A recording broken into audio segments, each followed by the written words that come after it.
et la gloire de notre Dieu subsiste à jamais. Nous sommes reconnaissants pour la grâce qui nous est accordée d'écouter sa voix et nous sommes dans Matthieu le chapitre 2. Prions, tendre Père, parle-nous, enseigne-nous et que ta parole ait son entrée puissante dans nos vies au nom de Jésus. Amen. Jésus naquit à Bethléem en Judée à l'époque du roi Hérode. Or, des mages venus d'Orient arrivèrent à Jérusalem et dirent, où est le roi des Juifs qui vient de naître?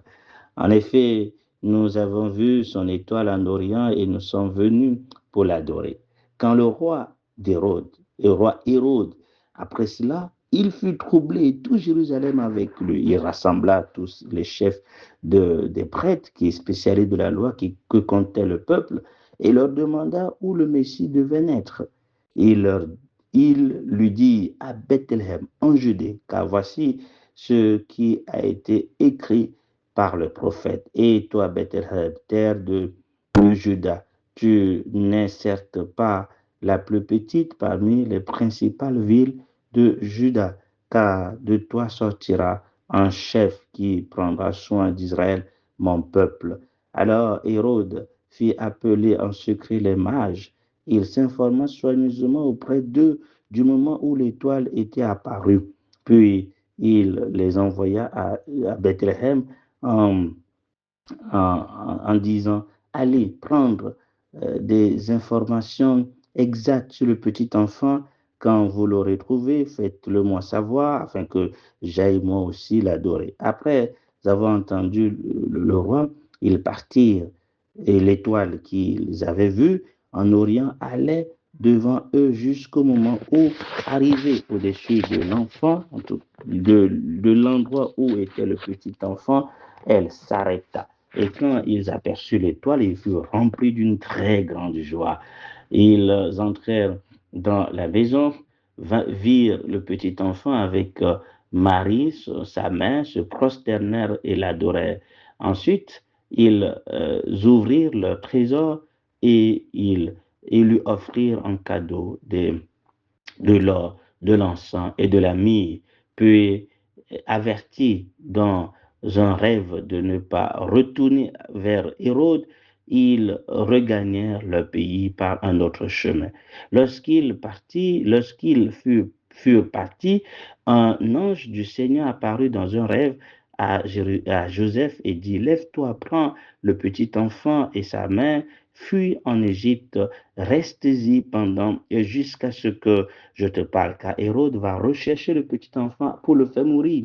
Joseph se leva, prit le petit et prit de nuit le petit enfant et sa mère se retira en Égypte. Il resta jusqu'à la mort d'Hérode afin que s'accomplisse ce que le Seigneur avait annoncé par le prophète. J'ai appelé mon fils à sortir d'Égypte. Quand Hérode vit que les mages l'avaient trompé, il se mit dans une grande colère et envoya tuer tous les enfants de 2 ans et au-dessous qui étaient à Bethléem et dans tout son territoire selon la date qu'il s'était fait préciser par les mages. Alors, s'accomplit ce que le prophète Jérémie avait annoncé. On a entendu des cris à Rama, des pleurs et de grandes lamentations chez Rachel, c'est Rachel qui pleure ses enfants et n'a pas voulu être consolée parce qu'ils ne sont plus là. Après la mort d'Hérode, un ange du Seigneur apparut dans un rêve à Joseph en Égypte et dit, lève-toi, prends le petit enfant et sa mère et va dans le pays d'Israël, car ceux qui en voulaient à la vie du petit enfant sont morts. Joseph se leva, prit le petit enfant et sa mère et alla dans le pays d'Israël. Cependant, quand il apprit qu'Archélaüs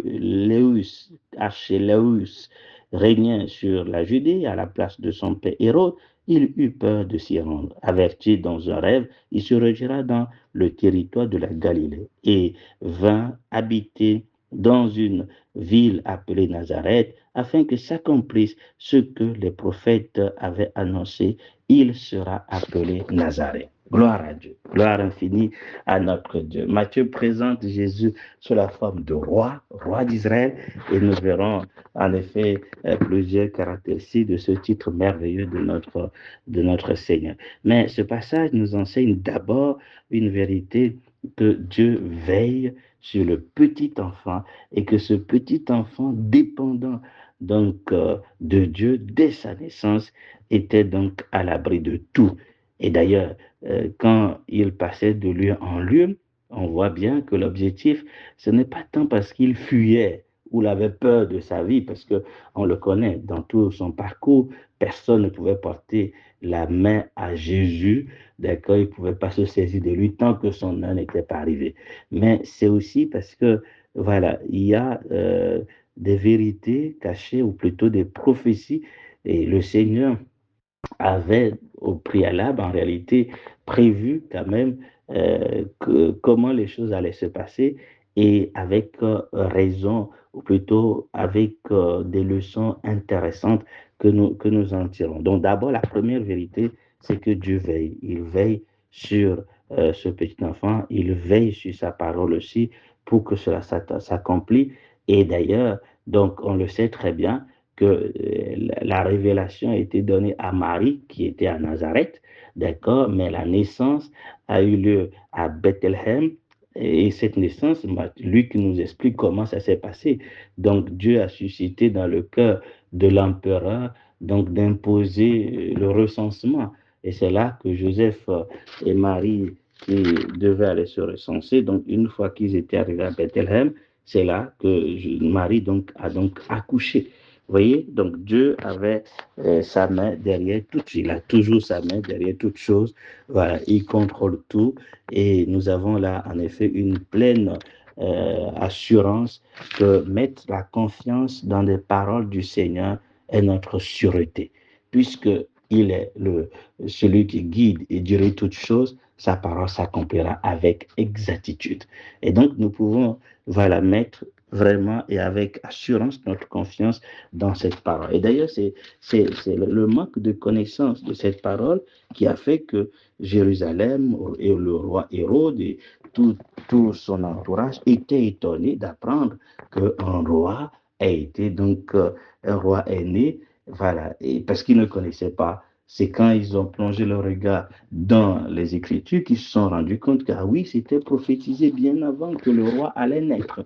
Voilà, donc plus nous connaissons la parole, plus nous ne sommes pas surpris, et également nous sommes dans, au fait, dans la tranquillité, car nous savons que la parole de Dieu s'accomplira. Donc tout le parcours du Fils, de la naissance jusqu'à sa mort, a été donc prophétisé, et ici on nous présente donc son passage de Bethléem en Égypte, puis d'Égypte à Nazareth, et tout ça donc est conforme aux prophéties qui ont été donc dites bien avant. Ça, c'est la première chose qui doit nous rassurer. Dieu, au fait, tient sa parole, et ses prophéties, ses paroles s'accomplissent toujours. Il veille sur Jésus-Christ, qui est dépendant en tant qu'enfant, et durant tout son parcours, hein, il était toujours dépendant de Dieu, qui avait ses regards sur lui. Voilà. Et donc, il y a cette assurance que nous pouvons placer dans les paroles de Dieu, et nous recommander aussi à sa garde. C'est lui qui connaît tous sait les événements bien avant que ça ne se produise, et il prend les dispositions pour épargner, voilà, son fils, mais également pour, au fait, que sa parole s'accomplisse, et pour nous enseigner aussi des choses, parce que c'est la deuxième leçon que je vais aborder, parce que les villes qui sont mentionnées ici sont remplies d'instructions extraordinaires. Pourquoi Bethléem? D'ailleurs, Michée nous dit que Bethléem est une petite ville, hein, d'accord? Voilà. Mais c'est de cette petite ville qu'est né le grand sauveur de l'humanité. Voilà. Et je vais lire le passage de Michée 5 qui est cité là. Michée 5 dit ceci avec exactitude. Et toi, Bethléem, Ephrata, qui est petite parmi les villes de Juda, de toi sortira pour moi celui qui dominera sur Israël, dont l'origine remonte loin dans le passé à l'éternité. Voilà, donc une application aussi est faite partiellement de cette vérité à David, d'accord? Voilà, et ici, la leçon que nous apprenons là, c'est en fait une grande leçon importante d'ailleurs, c'est que sous des apparences sous des formes méprisées, Dieu cachait la grandeur de Jésus, donc Jésus cachait sa grandeur parce que c'est une petite ville, mais comme Dieu a dit par la bouche de Paul, hein, pas des petites choses, pas des choses faibles, Dieu confond la sagesse des gens, quoi, voilà. Et donc, c'est quelque chose de merveilleux et on revoit même cela. Déjà, même lorsqu'on parle de Bethel, en dehors de cette question de petitesse, le sens littéral, ça veut dire maison de pain. Voilà, c'est une maison de pain. Voilà, et on sait bien sûr que Jésus dira de lui qu'il est le pain de vie. Voilà, donc, et alors que méprisé ou, voilà, donc, aux yeux des autres villes, comparée aux autres villes, donc, elle est insignifiante, cette ville, mais Dieu a choisi cette ville pour, en effet, faire d'elle le lieu de la naissance du Messie. Voilà, et donc, déjà, dès sa naissance, Jésus choisit la petitesse.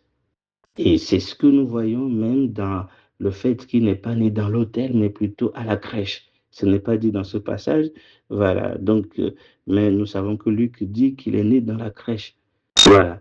Et plus tard, la première personne à qui le message a été adressé par l'ange, au fait, c'était des bergers. C'est Luc, dans Luc 2, on verra ça. Voilà, des bergers, non pas au roi ni aux grandes personnes, mais aux bergers qui, dans les veilles de nuit, en réalité, ont reçu ce message merveilleux. Voilà, un Messie, un roi, voilà, nous est né. Donc, et eux sont partis adorer Jésus dans la crèche. Ici, ce sont des mages qui ont reçu le message. Bon, on ne nous dit pas que ce sont des rois aussi, donc des mages qui viennent de l'Orient. Donc, autrement dit, ce sont des sages qui, chez les Mèdes, des Perses, des Babyloniens, c'est à eux que Dieu, en tout cas, se révèle et il est conduit par cette étoile jusqu'à Jérusalem, jusqu'à Bethléem pour qu'ils puissent voir et adorer le Messie. Voilà. Et encore, dans la question de petitesse dont nous parlons, les petites personnes qui se révèlent, la petite vie dans laquelle il est né, la crèche méprisée, d'accord? Donc, il y a aussi cet aspect de mépris, j'allais dire, qui ressort clairement dans le fait qu'il est Jésus de Nazareth, Jésus le Nazaréen. Et nous voyons comment Dieu a conduit les choses pour que voilà, Jésus soit appelé également de Nazareth, puisque il a été élevé, d'accord, voilà, à Nazareth. Et Nazareth, nous voyons dans Jean le chapitre 1, quand Philippe a dit à Nathanaël, voilà, on va le lire, Jean le chapitre 1, qu'est-ce qu'il dit? Voilà, Philippe dit à Nathanaël, au verset, Jean le chapitre 1, on va lire à partir du verset, alors, euh, Jean le chapitre 1, le lendemain, Philippe, le verset 45, voilà. Il dit, Philippe rencontra Nathanaël, lui dit, nous avons trouvé celui que Moïse a décrit dans la loi et dont les prophètes ont parlé, Jésus de Nazareth, fils de Joseph. Nathanaël lui dit, peut-il sortir quelque chose de bon de Nazareth? Cette expression montre que Nazareth est une ville méprisée. Et la signification de Nazareth, c'est le rejeton, d'accord, rejeton, voilà, et on sait bien que Jésus est appelé le rejeton de David, hein, voilà, donc, mais c'est aussi l'expression du mépris, voilà, qui ressort de ce titre, Jésus le méprisé, Jésus de Nazareth, et nous savons bien que durant en tout cas, cette expression a été citée plusieurs fois dans les évangiles d'ailleurs, et même dans les Actes des Apôtres, ça a été maintenu après la résurrection de Jésus pour associer ce mépris à sa gloire. C'est le méprisé qui est glorifié. Et donc, dès son enfance, il a été associé à une ville qui est méprisée. Voilà, une ville dont on estime rien de bon au final. Voilà, il est donc méprisé, voilà, dès son enfance, mais cela ne change en rien de la gloire qu'il incarnait. Il était ainsi rejeté en quelque sorte, méprisé par les hommes, mais ô combien glorifié aux yeux de Dieu. Voilà, c'est ce que nous apprenons de ces villes, le fait qu'il ait choisi en état, au fait, une ville petite, se révéler à des gens qui, aux yeux des hommes, n'ont aucune valeur, peut-être les bergers et encore les mages, on dit ce sont des sages, certes, mais qui viennent de qui? Des sages qui viennent, au fait, des Mèdes, des Perses ou encore de Babylone, donc, en tout cas, ils viennent de l'Orient, et non des gens qui sont à Jérusalem, qui sont censés, au fait, ou même des prophètes, ou encore, j'allais dire, des sacrificateurs, c'est pas eux que Dieu révèle le Fils, et c'est pas eux qui sont amenés à adorer. Voilà, donc parce qu'évidemment, Dieu a choisi des choses faibles, des choses méprisées pour, en fait, les honorer de cette gloire du Fils. Et, et le Nazareth, qui est l'expression du mépris du Fils. Et une chose que je voulais dire par rapport à Jésus de Nazareth, c'est qu'on verra plus tard que Bartimée, donc l'aveugle, hein, quand les gens utilisent ce terme-là pour lui dire, ah, Jésus le Nazaréen est en train de passer, lui, quand il reçoit en fait cette parole, il n'appelle pas Jésus le Nazaréen le méprisé, il l'appelle fils de Dieu, fils de David, aie pitié de moi. Voilà, Jésus, fils de Dieu, fils, je crois, c'est ce qu'il a dit, Jésus, fils de Dieu, fils de Nazareth, fils de David, aie pitié de moi. Voilà, donc il reçoit la révélation que non, mais ce méprisé-là, c'est le roi, ce méprisé, c'est le fils de Dieu.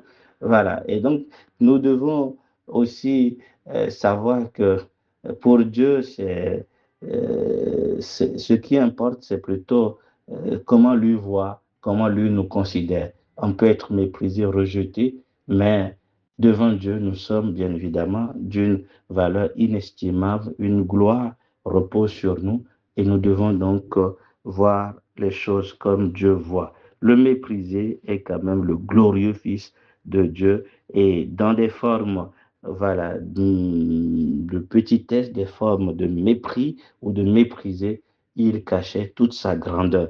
Parce que quand même, c'est quand même le méprisé, mais toute une étoile a été déplacée, en tout cas, toute une étoile bougeait pour indiquer la voie de ce méprisé. Et les mages qui arrivent, il l'adorent, il lui offre bien évidemment trois choses importantes qui nous donnent aussi des leçons clés. Qu'est-ce qu'ils offrent, ces mages? Une fois arrivés dans la maison, donc nous voyons ici que quelques jours se sont écoulés après la naissance dans la crèche, puisque ici dans le verset 11, ils étaient dans la maison. Voilà, donc les premières personnes à qui la naissance a été révélée, ce sont des bergers. Voilà, dans Luc 2. Et les mages ont reçu aussi des bergers qui sont à Bethléem. Voilà, donc, et les mages qui viennent de l'Orient ont été conduits par l'étoile jusque dans la maison où Jésus était avec ses parents. Et quand ils virent Jésus, ils étaient très contents, d'une grande joie, est-il dit. Ils offrirent leur trésor. Voilà, ils ouvrirent leur trésor et offrirent de l'or. L'or qui est le symbole de ce qui est divin, d'accord?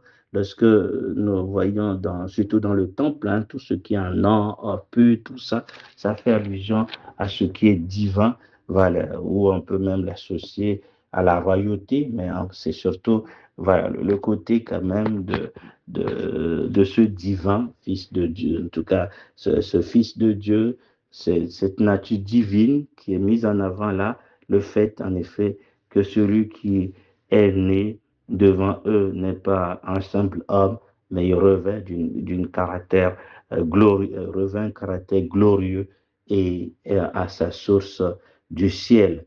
Ensuite, il évoque l'encens. L'encens, c'est le parfum de bonne odeur, donc qui peut être associé à la prière ou à l'adoration ou encore à l'intercession, mais également c'est la gloire morale du Fils qui, durant toute sa vie, ou même dans sa mort et dans sa résurrection, au fait, faisait monter devant Dieu un parfum de bonne odeur. Voilà, nous savons que dans les sacrifices, quand on faisait des holocaustes et autres, on dit que c'est un parfum de bonne odeur qui montait devant Dieu. Et donc, durant toute la vie de Jésus, il y avait au fait tout ce qui était agréable à Dieu, qui était ce parfum agréable. Voilà, sa vie, même dans sa mort, voilà, même quand il se fait pécher pour nous, pour Dieu, c'est un parfum d'obéissance extraordinaire, de dévouement, de soumission à sa volonté. Et Dieu en trouvait tout son plaisir et toute son affection. Et il exprimait cela clairement que en Jésus, il était pleinement satisfait. Voilà, ce parfum de bonne odeur. Donc, les rois, les mages qui arrivent reconnaissent dans le Fils, voilà, donc son caractère glorieux, voilà, du Fils de Dieu, mais également voit au fait de façon prophétique en lui, voilà, tout le parfum de bonne odeur que sa vie, sa naissance, sa vie et tout son parcours fait monter devant Dieu et il lui offre ainsi, voilà, cette adoration. Et enfin, il donne aussi la myrrhe qui fait allusion à ses souffrances, d'accord, aux souffrances que le Fils allait endurer. En tout cas, ça fait allusion en fait, à la destinée, au but de sa naissance, puisqu'il est venu pour mourir pour voilà, des pécheurs. Et c'est aussi dans cette vérité, nous tirons la leçon importante de ne pas paraître devant le Seigneur vide. Voilà, non pas question d'argent, mais avec, au fait, des cœurs remplis de ce qu'il est, remplis, au fait, de la reconnaissance et de l'adoration par rapport à tout le parfum de bonne odeur que dégage sa vie. Il est le plus beau des fils de l'homme et tout son parcours est rempli des gloires extraordinaires, des gloires morales extraordinaires que nous devons au fait présenter devant Dieu et louer en réalité, exalter devant Dieu. Voilà, et également, nous le savons, la croix, les souffrances du Fils doivent toujours occuper nos cœurs et quand nous nous tenons devant lui, nous ne sommes pas vides. Nous ne venons pas vides devant lui. Nous sommes remplis, au fait, de reconnaissance. Ça montre aussi qu'il faut se préparer pour se présenter devant Dieu. Bah, je viens adorer, mais il faut quand même que je me prépare. Je ne vais pas venir à vide. Hein. Donc, il faut quand même que je sache qu'est-ce que je viens lui offrir. Qu'est-ce que je viens offrir. Voilà. Donc, à celui devant qui je viens me prosterner. Celui devant qui je viens exprimer ma reconnaissance. Il faut, en fait, comme ces mages, se préparer, avoir nos trésors remplis pour pouvoir déposer devant notre Dieu l'adoration qui vient du profond de nos cœurs et qui, poussée par l'Esprit, lui sera agréable. C'est important de nous préparer pour nous présenter devant Dieu. Voilà, sinon évidemment, nous viendrons et c'est là que nous commençons à chercher ce qu'il faut dire à Dieu. Nous devons être remplis de reconnaissance. Voilà, et tout cela, ça découle de notre connaissance de la personne et des gloires de Jésus-Christ. Nous devons avoir des révélations claires sur qui il est, sur son œuvre. Cela remplira nos cœurs de profonde adoration pour celui qui seul en est digne. Autre chose, je n'ai pas évoqué tout à l'heure, dans son parcours, il n'est pas juste parti de Bethléem puis à Nazareth, mais il a fait quelque temps en Égypte. Il a fait quelque temps en Égypte et cette prophétie a été accomplie. J'ai appelé mon fils hors d'Égypte. Cette expression a été appliquée à Israël qui est sorti hors d'Égypte, comme pour, au fait, s'associer ainsi au parcours de son peuple, d'accord, Israël. Il a été donc amené en Égypte pour ensuite être tiré hors de l'Égypte, voilà, pour en réalité s'associer comme étant le Messie qui vient sauver son peuple et le délivrer hors de l'Égypte. Nous connaissons que l'Égypte est l'expression du monde, Voilà. Et le Fils, donc venu dans le monde, va nous en sortir et nous mettre hors totalement de l'Égypte. Et cette prophétie a été accomplie dès sa naissance. Dieu met en œuvre ce parcours. Malheureusement, la haine, la colère, la jalousie de Hérode a entraîné donc la mort des enfants, la mort et la détresse, bien évidemment, sur la terre. Il y a détresse sur la terre à cause de la haine, de la jalousie, de la méchanceté de l'homme. Et dans les cieux, il y a la joie dans les cieux, la joie dans le ciel où de multiples enfants nés de nouveau adoreront, apporteront leur reconnaissance éternelle donc au Seigneur. Voilà, c'est comme une image de cette détresse, de cette douleur qui vient en fait du péché tout simplement et dont la terre souffre. Voilà, c'est d'ailleurs le pourquoi le Fils est venu pour sauver. Voilà, et c'est probablement pour ça que dès sa naissance, il y a ce lien avec cette naissance qui est source de joie, source de bonheur, mais en même temps qui crée de la jalousie et de la haine de l'ennemi. Voilà. Et cette haine, cette jalousie, donc, crée au fait beaucoup de souffrance. Et donc, Jésus né vient pour aussi résoudre ce problème de la souffrance en portant sur lui les malheurs, les douleurs. Voilà, nos douleurs, il s'est chargé de nos malheurs, il s'est chargé de nos douleurs pour nous en délivrer. Et dès sa naissance, on a la révélation sur tout ça. Voilà, les lieux où il passe sont remplis de signification. L'adoration qu'on lui apporte trace au fait, décrit ce qu'il est, ce que sa vie, au fait, représentera devant Dieu et jusqu'à la fin, évidemment. Donc, le prix qu'il va payer pour nous, voilà, ce qui est représenté dans la mire qui lui est donc offerte. Qu'est-ce que nous pouvons noter d'autre? En tout cas, il y a toutes ces leçons qu'on peut tirer de ce passage. Voilà, je finis déjà pour insister sur l'obéissance de Joseph étape par étape. À chaque étape de la marche, il était donc obéissant. Dès la grossesse, Dieu s'est révélé à lui, n'a pas boudé, il a accepté. Et quand il a reçu l'instruction d'aller en Égypte, il n'a pas boudé, même, voilà, oui, c'est ça, donc d'aller en Égypte, il n'a pas boudé, il a obéi tout simplement. Et quand il fallait revenir en Israël, Dieu lui a dit de revenir en Israël, mais sans dire le lieu. Voilà. Et quand, pour lui, il croyait qu'il allait retourner en Judée, donc à Bethléem, il a eu peur parce que celui qui remplaçait Hérode était certainement encore au fait méchant. Donc Dieu se révèle à lui pour lui préciser le lieu où il devait aller. Il devait donc se retrouver dans une ville de Galilée, donc qui est Nazareth. Tout ça pour que la prophétie de Dieu s'accomplisse. Donc pour jouir de l'accomplissement des promesses de Dieu, l'accomplissement des prophéties de Dieu, il faut être obéissant. Il faut se laisser conduire étape par étape. Et c'est ce que Dieu veut que nous fassions. Ce qu'il cherche, c'est des gens qui marchent avec lui humblement. Voilà, c'est ce que Dieu veut. Ce que notre Dieu veut, c'est, je crois, c'est Osée qui en parle. Hein. Qu'est-ce que Dieu veut? C'est que tu marches devant lui humblement. Voilà. Non, pas devant lui, mais que tu marches avec Dieu. Voilà. Donc, son désir, c'est que nous marchions avec lui dans l'humilité. Autrement dit, en nous laissant conduire par lui.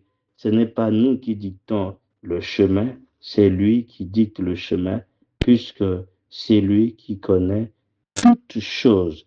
Bienheureux serons-nous si en réalité nous l'écoutons étape par étape. C'est très important de rester ainsi dépendant du Seigneur qui saura nous conduire étape par étape. Voilà, que Dieu nous bénisse et que toutes ces vérités qui ressortent de ce passage restent dans nos cœurs, façonnent notre, voilà, notre homme intérieur et voilà, nous donne de savoir ce qui convient de faire dans la marche avec Dieu, avoir communion avec Dieu dans chaque étape de notre marche pour jouir de l'accomplissement de ses promesses, l'accomplissement de sa parole dans nos vies. Que son nom soit béni pour toujours. Au nom de Jésus. Amen.